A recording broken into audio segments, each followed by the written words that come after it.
Ассаляму алейкум ва рахматуллахи ва баракатуху, дорогие братья и сестры. Сегодня, инша Аллаху Рахман, мы сделаем 17-й урок из книги Муаллиму Thani. Сегодня мы будем изучать букву Сад, инша Аллаху Рахман. Вот это буква Сад. Вот.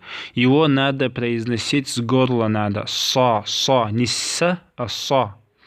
Тут показано, как эта буква пишется в начале, в середине и в конце слова. В начале слова буква Сад пишется вот так, с фатхой читается Са. В середине слова он пишется вот так, и касрой он читается Сы. И в конце слова эта буква пишется вот так, с даммой читается Су. И получилось у нас Са, Сы, Су. В начале, в середине и в конце слова. Теперь прочитаем слова, иншаллах.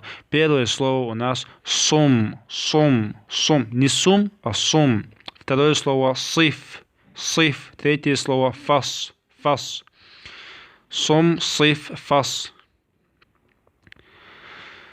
Первое слово у нас тут сараф. Второе слово сабар. Сараф, сабар. Басар, қасаб.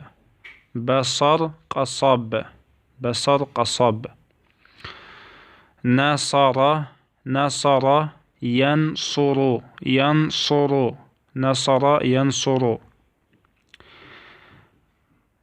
Истабсара, ястабсиру.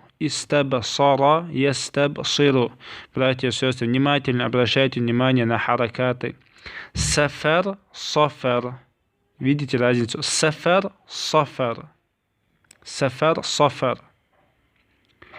Сайфу. Это первое слово. Второе слово сайфу. Вот разница произношения этих букв. Сайфу.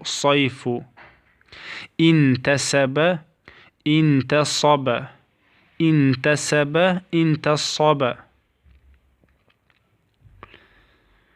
Сасису, сум, сиф, фас, сараф, сабар, басар, қасаб, насара, янсуру, истабсара, ястабсиру, сафар, сайфу, интасаба.